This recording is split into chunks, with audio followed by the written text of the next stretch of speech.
নমস্কাৰ ৰূপাছ ৰেচিপিলৈ আজি মই পুনৰবাৰ স্বাগতম জনাইছো। এই ভিডিঅ'টোত সয়াবিন দি কলডিলৰ ভাজি এখন বনাইছো। আপোনালোকে ভিডিঅ'টো আৰম্ভণিৰ পৰা শেষলৈকে চাবচোন, লগতে বনাবলৈও চেষ্টা কৰিব। মই কলডিলটো ভালকৈ ধুই বাকলি গুচাই কাটি লৈছো। আধা কাটি লৈছো কলডিলটো। কেনেকৈ কাটিছো আপোনালোকে নিশ্চয় দেখিছে। আপোনালোকৰ নিজৰ জোখত কাটি ল'ব। এয়া মই সয়াবিন তিয়াই ধুই লৈছো, আলু লৈছো, জলকীয়া লৈছো, আদা নহৰু লৈছো, লগতে পিঁয়াজ এটাও কাটি লৈছো। জলকীয়া আমি কমকৈ খাওঁ কাৰণে মই কমকৈ দিছো, আপোনালোকে নিজে অনুচাৰি লৈ ল'ব পাৰে। এয়া মই নহৰু আদা পিহি লৈছো। কেৰাহীত তেল গৰম হৈ গৈছে। মই সয়াবিনখিনি অলপ ভাজি লৈছো, কাৰণ সয়াবিনে তেলটো সোনকালে শুহে, সেইকাৰণে অলপ ভাজি লৈছো।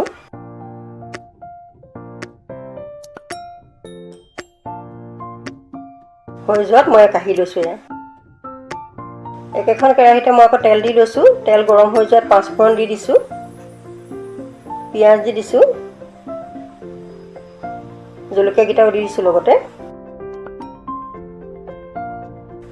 অলপ লৰাই দিছো সিজিবৰ কাৰণে।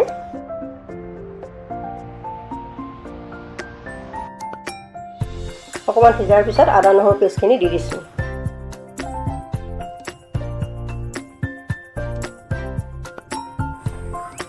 ইয়াৰ মই জিৰা গুড়ি অকণ দি দিছো। আপোনালোকে জলকীয়া গুড়িও দিব পাৰে। অলপ লৰাই দিছো সিজিবৰ কাৰণে।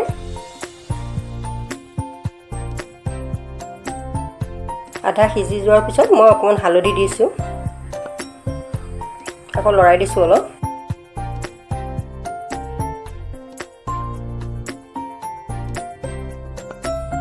এতিয়া মই কাটি লোৱা কলডিলখিনি দি দিছো।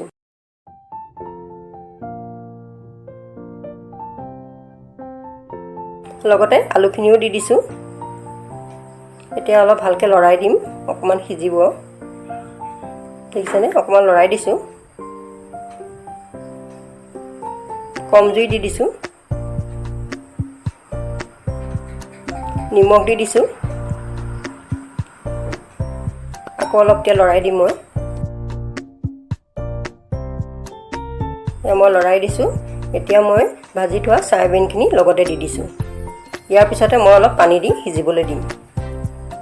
ভালকৈ মিহলি কৰি লৈছো।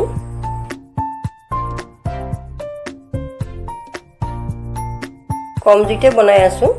বেছি জুই দিলে জ্বলি যোৱাৰ সম্ভাৱনা থাকে। ইয়াত দেখিছেনে মই পানী দি দিছো।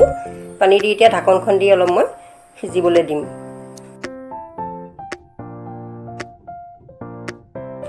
এই ঢাকনখন দি মই সিজিবলৈ দি দিছো।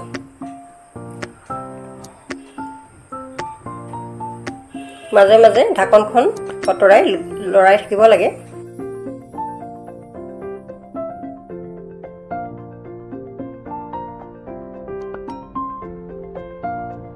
এতিয়া দেখিছেনে অকণমান সিজিছে আৰু আকৌ অলপ এতিয়া ঢাকি দিম মই সিজিবৰ কাৰণে।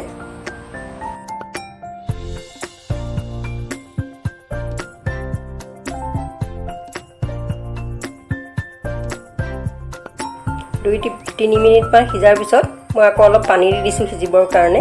তেতিয়া ভালকৈ গোটেইখিনি সিজি আহিব। আলুখিনি সিজিবলৈ আছিলে কাৰণে অলপ পানী দি দিছোঁ।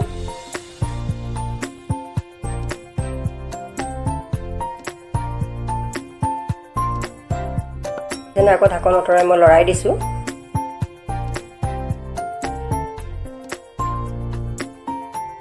এতিয়া প্ৰায় সিজি গৈছে আমাৰ।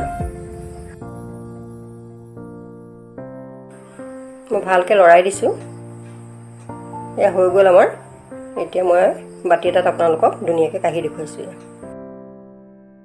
আশা কৰিছোঁ আপোনালোকে মোৰ ভিডিঅ'টো চাই ভালেই পাইছে। যদি ভাল পাইছে তেন্তে মোৰ ভিডিঅ'টো লাইক আৰু চেনেলটো ছাবস্ক্ৰাইব কৰিবলৈ নাপাহৰিব বুলি আশা কৰিলোঁ।